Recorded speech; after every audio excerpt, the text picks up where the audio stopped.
What's going on, everyone? Hope you all enjoyed week 4 of the NFL season. We are officially over a month in. It's pretty crazy how time flies when the NFL is back, and time seems to go super slow while we anticipate the NFL season. All right, week 4. Week 3 was not good for my picks. I don't even remember what I did or how I went. I think it was like 5-11 or 5 and I don't know what it was. It was not good. But this week we bounced back. So let's go through them real quick. All right, started off bad actually. Seahawks at Cardinals. I said the Cardinals would something weird would happen that they would get the win. Well, nothing weird really happened, and the Seahawks got the job done. That started off with a loss. The Vikings, they won me back. They beat up on the Cincinnati Bengals with Carson Wentz. I was like, all right, I think they got it figured out. The defense looked good, like how I expected that defense to be, but no. The Steelers made the defense not look great. They ran on them with Kenneth Gainwell. Aaron Rodgers looked good.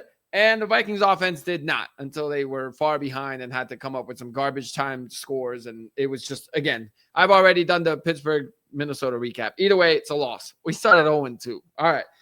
But then actually started 0-3 because the Giants beat the Chargers. That was a surprise game. Jackson Dart's first start, he looked okay. I mean, he didn't do anything crazy, but he also didn't lose them the game. And they have a great defense that did a pretty good job shutting down Justin Herbert. So the Chargers got the win. So, yeah, okay, 0-3 is what we started. But then here we go. The Texans got the job done. They beat up on the Tennessee Titans. I think the score was 30-0 or something like that. I'm looking it up right now, but it was pretty bad, 26-0. So, not good. Cam Ward went off in this post-game conference about how they're ass, and he's right, and they need to be better. All right. Atlanta got the job done against Washington. So no Jaden Daniels, no Terry McLaurin. Marcus Mariota started. He went back to Atlanta where he used to play. But, the Falcons looked like they actually all came together and got the job done. They won 34-27. Buffalo, it was a lot closer than I thought. I thought they were going to blow out the Saints, but they actually did not blow them out. The Saints were in this game. It was pretty close until the end. The final score of this one was, I'm looking for the score. Where the heck is the score of this game? All right, the Saints, 31-19. So they won by 12, but they got a touchdown late that expanded that. It was closer than that for most of the game. Philly in Tampa. A lot of people had Tampa thinking this would be the game. Philly takes the dub and also wins in boring fashion, which is what I love about them. I know that people don't like that, and people are probably going to be like, you're boring. Sure. Call me boring. Boring wins. Boring wins. They had -1 yards in the second half passing. Like, they did not have, or total, I think, because they didn't have any completions in the second half. No completions. And they still won because they control the line of scrimmage. Their defense holds up, and they play winning football. They don't beat themselves except for Jalen Carter in week 1. And they still won that game. But you get the point. The Eagles just play boring football, but boring wins. So they get the job done. Cleveland at Detroit. Detroit obviously superior. Joe Flacco didn't look great at all. And I think Dylan Gabriel is not going to start for the Browns next week, which I think is bad news for the Vikings because they just seem to always lose games when it's a random quarterback that gets thrown in there. I felt better about their chances with Joe Flacco than I do with Dylan Gabriel, to be honest. But we'll see. All right, New England, Carolina started off rough for the Pats. It did not look good. Special teams then gets the job done. Pats take over. They won, and they won by a lot. So the Patriots take care of business. They ended up winning 42-13. Carolina is winless, and it's kind of sad. All right, Jacksonville on the road. That was my upset right there. They got the job done. They beat the 49ers 26-21. I like this Jaguars team. I really do. I think, they're playing good ball, and I like, I didn't think I'd like Liam Cohen. I didn't have high expectations for them going into the season. That whole speech where he was like, Duval killed him for me. I just thought he was going to be a crappy coach because of that. But they're doing good. They're playing well. Indianapolis at the LA Rams. This was the Colts game, man. They should have won this game.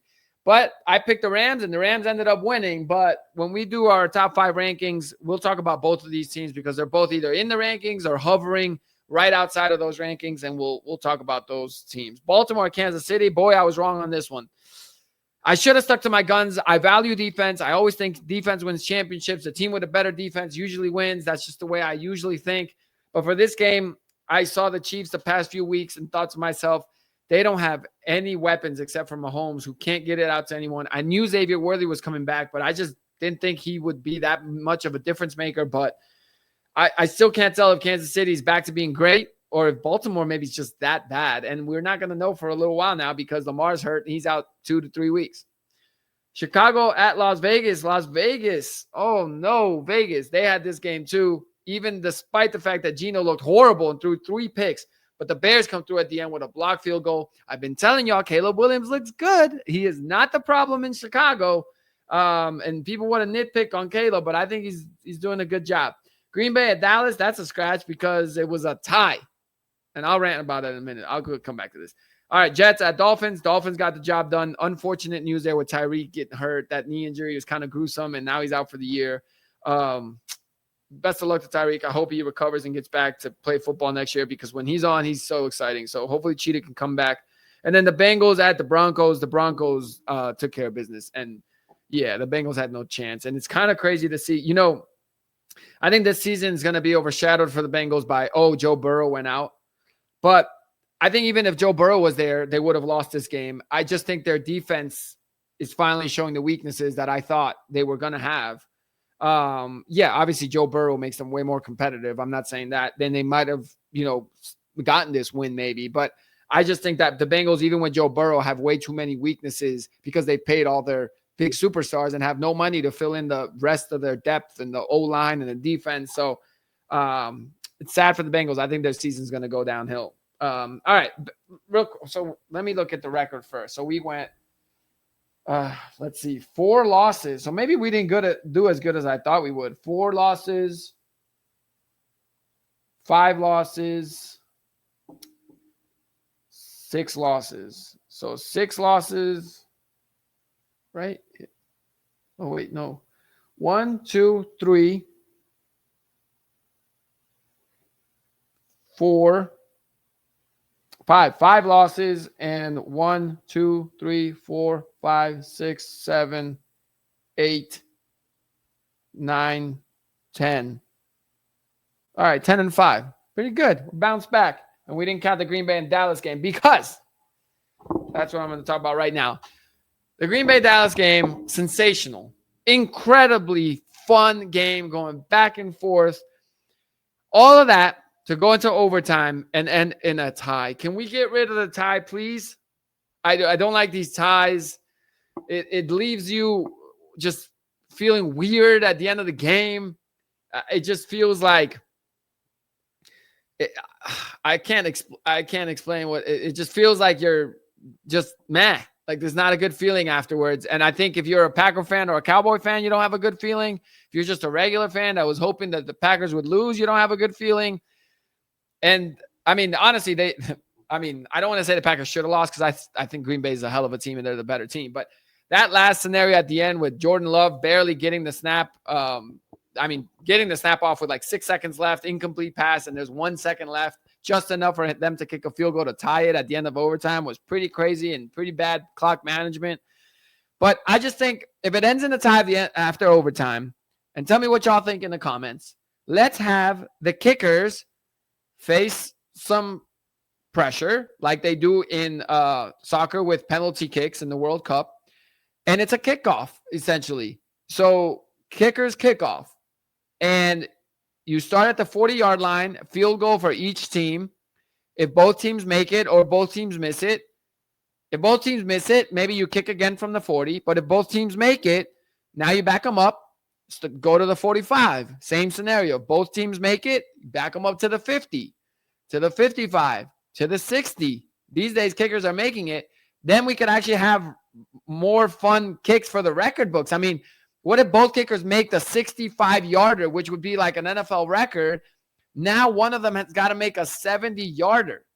And then maybe you could even make it so if they miss it twice in a row, let's say they go from 70 twice in a row, each kicker gets 2 kicks and they miss. Now you come back to 65. I just think that would be so fun. It would actually define football pretty well because the word foot is in the damn name of the sport, which never made sense to me. And I love our American football. But I just think that would be such a great idea. And we don't have to deal with these stupid, awkward ties that leave you feeling like, yeah, it's just not good, man. It felt to me like you were, so excited about having a great meal, and then they bring it out and it looks rotten. And now you're just kind of like, damn, I'm starving, so I'm going to eat whatever I just got. But it wasn't as good as what I was imagining or what was on the menu. And that sucks. So anyway, that was a fun week 4. Great football. I was up all day from 6 a.m. because I had to watch my Vikings all the way till the Cowboys Packers game ended, which was like a 3.5, 4-hour game. And yeah, we get to do it again next week. The Thursday night game this week is going to be great. It's the Rams and the Niners, so I'm excited for that. And yeah, remember to subscribe, please. Comment. Let me know what y'all think. How you guys are feeling about this idea, the Kickers Kickoff that I just threw out there. And I'll be back with a pod tomorrow, and we'll talk some more sports.